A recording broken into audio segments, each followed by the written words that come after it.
ECU football learned on Sunday they'll face Coastal Carolina in the Birmingham Bowl December 27th. Back-to-back bowl seasons for the Pirates has them working into December again. It's a historic night here in Birmingham, Alabama. The ECU football team picking up its 10th bowl win in program history. D.H. Conley coach Nate Connors said to me on opening day of practice, you blink and the end of the season is there. Well, it's week 11, the final night of the regular season. These two teams are very familiar with one another. They just met last year in this round of the regional baseball tournament. Jeff Charles passed away in New Orleans ahead of the Pirates game, which was scheduled to be played against Tulane tomorrow, and he was there to call it. It's now postponed by the conference following his death. There was whitecaps even here in the channel, so many of the boats, as you mentioned, Courtney, did not decide to go out today. Actually, just 12 boats. High school fall sports season began today around the state. High school football teams off and running, some just after midnight, some this morning, some this afternoon. It's blue behind me here at the University of North Carolina, but they painted it black tonight. New Bern came to town and they got the business done. Yeah, Dave, it sounded like a storybook. The ECU graduate who found his love for play-by-play there at ECU,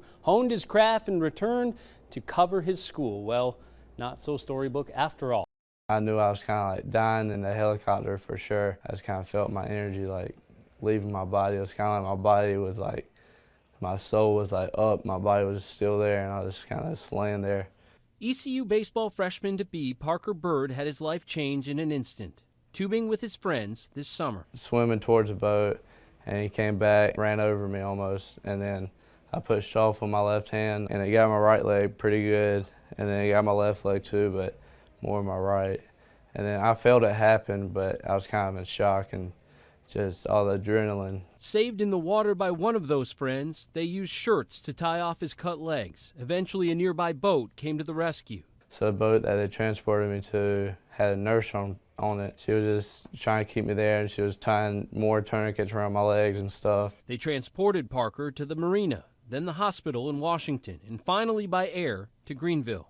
His girlfriend called us and get to Greenville. I think Parker's dying, and I mean, he was. His parents, who both have medical degrees from ECU, were 2.5 hours away. I think about that day a lot. Like,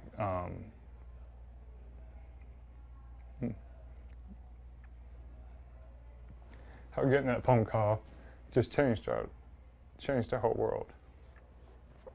ECU head baseball coach Cliff Godwin was there when the helicopter arrived. He's been a constant support. Even from the very beginning, I think he was one of the first people at the hospital when everything happened. He's been there the whole time.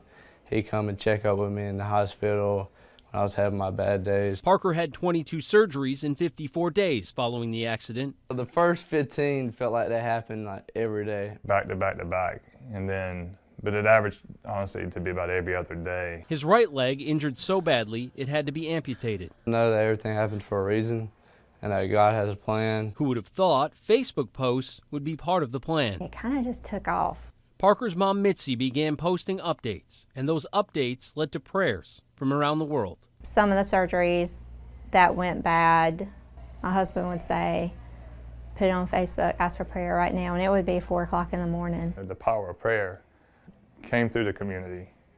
You know, and when I say community, just not Greenville, just not Laurinburg, but from everywhere. The world saw Parker and the Birds face adversity head on. We are just two ordinary people with children that they love, and I know they felt our pain and felt the pain for Parker. Where everybody could wrap their arms around us from, they did. A power so strong it worked. Parker did not end up losing his leg above his knee.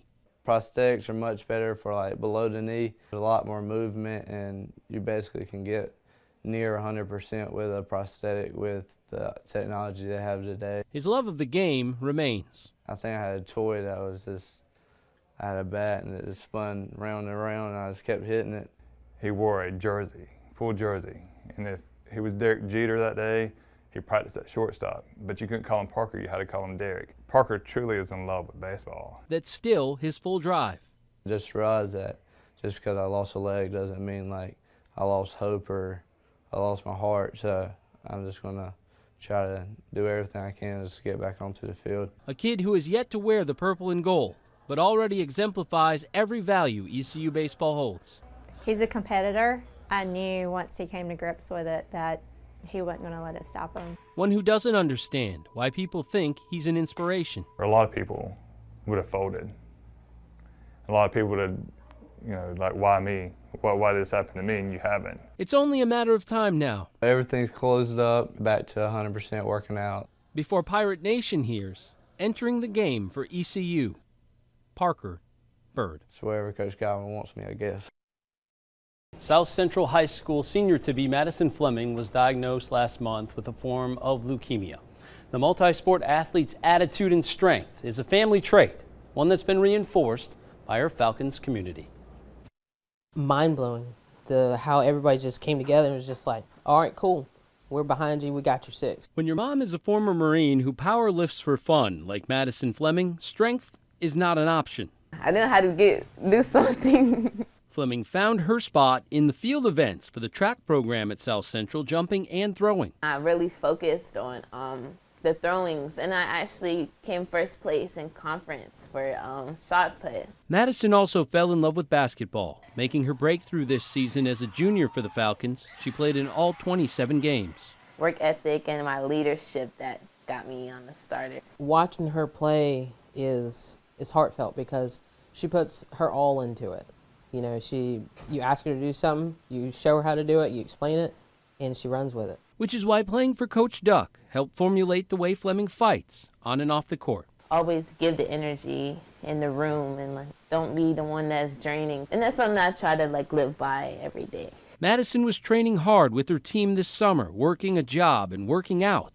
But something at practice just wasn't right, more than your normal fatigue. I knew it wasn't like I wasn't prepared for it because I had been training for months. Her and her family went to get it checked out. I came in on June 21st, and I have not left since. It was not the expected diagnosis. Acute myeloid leukemia, and so that's a blood cancer. I looked at her, she looked at me, we're just like,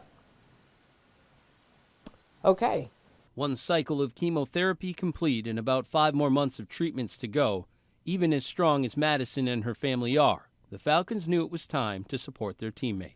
The thoughts and prayers and just the positive text messages and the phone calls, and it's a lot, but it was much appreciated and greatly needed. Keeping Madison the energy in the room. Being able to just know that they're there for me, it makes me feel so happy. And if all goes well, she'll bring the energy to the nest later this basketball season.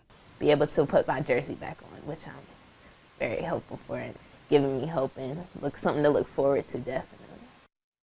Good evening, everyone. I'm Eric Gullickson. Former South Central pitcher Trace Baker went to junior college after high school. It has worked wonders for him. He's set to join the UNC Wilmington baseball roster next month, and we featured Trace in this week's Pepsi Sports Spotlight.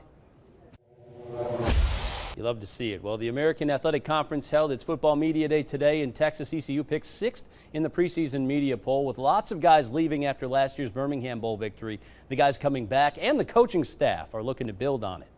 The Rotary Club of New Bern held its pigskin preview this afternoon. Varsity football coaches and players for New Bern, Havelock, West Craven, and Pamlico County on hand to talk about the upcoming season. It's almost here. New coaches named just this week at Havelock and New Bern.